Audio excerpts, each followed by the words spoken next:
राज्यभरामध्ये मुख्यमंत्री लाडकी बहीण योजना सुरू आहे आणि त्यामुळे संपूर्ण तालुक्याच्या गावाला महिलांची संख्या मोठ्या प्रमाणात हा अर्ज दाखल करण्यासाठी गर्दी होते, परंतु ऑनलाईनला मोठ्या अडचणी येत आहेत। जी ॲप सरकारने नारी शक्ती केलेलं आहे त्याला पण मोठी अडचण होत आहे। हा फॉर्म अपलोड होत नाही।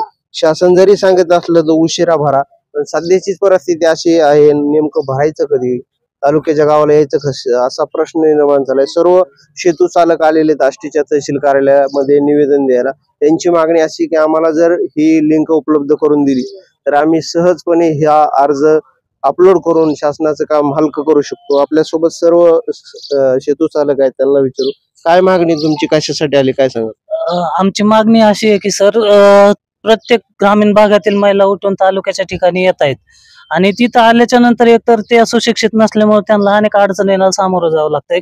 कारण त्यांना जे आम्ही सांगतोय डॉक्युमेंट, एकतर सुरुवातीला अगोदर डोमासाईल उत्पन्न हे तहसील कार्यालयाचे डॉक्युमेंट लागत होते। शासनाने परत त्याच्यात फेरबदल केला की डॉक्युमेंट आताची गरज नाहीये, पण तरी पण येत येतं आणि विचारता येतं असे प्रश्न अनेक जे त्यांनी नारी शक्ती ऍप दिलंय। तहसील कार्यालयामध्ये पण आम्ही पाहिलं की मोठ्या प्रमाणामध्ये अनेक ज्या महिलांची नाव आहेत ती कुपनामध्ये नाहीत।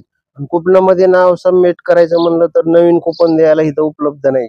अशा अनेक अडचणी होत्या, त्याच्यामुळं नागरिकांची हे 100% खरं आहे। आणि महिलांना कसं आहे, एक वेळेस सांगून पण कळत नाही आणि त्याचा खूप त्रास होतोय, कारण महिलांना कोणीतरी सांगतंय गावाकडं आणि सध्या इकडे पीक विमा चालू आहे, कोणतं काम करावं सीएससी वाल्यांना हे पण कळत नाही।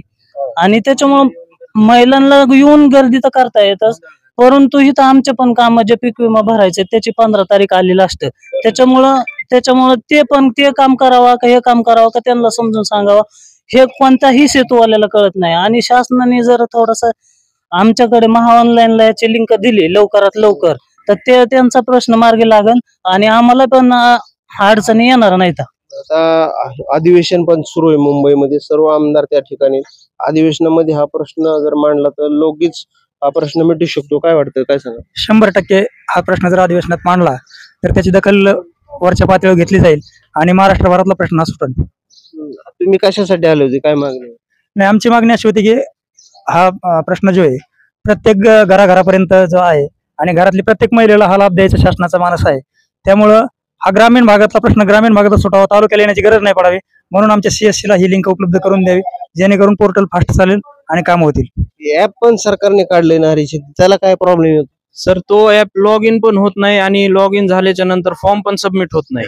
फॉर्म सबमिट करायला डॉक्युमेंट लिस्ट जे आहे ते मोबाईलवर अशक्य आहे। मोबाईलवर शक्यच नाही की सर्व डॉक्युमेंट अपलोड होतील, कारण की कुपन आणि आधार कार्ड हे 2 पेजवर असतात मागून पुढून, त्याच्यामुळे खूप अडचणी आहेत।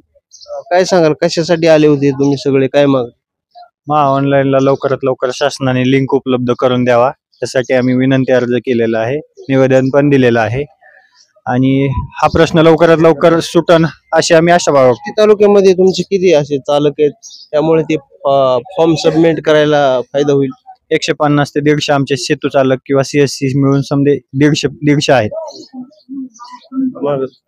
अशा पद्धतीने आपण बघू शकता की शासनाचं काम जर हलकं करायचं असेल तर शेतू चालकांना जर शासनाने ही लिंक उपलब्ध करून दिली तर तात्काळ हे महिला ची योजना आहे ती मार्गी लागेल असं सांगितलं जाते। अविशांत कुमकर, आज मराठी न्यूज, आष्टी जिल्हा।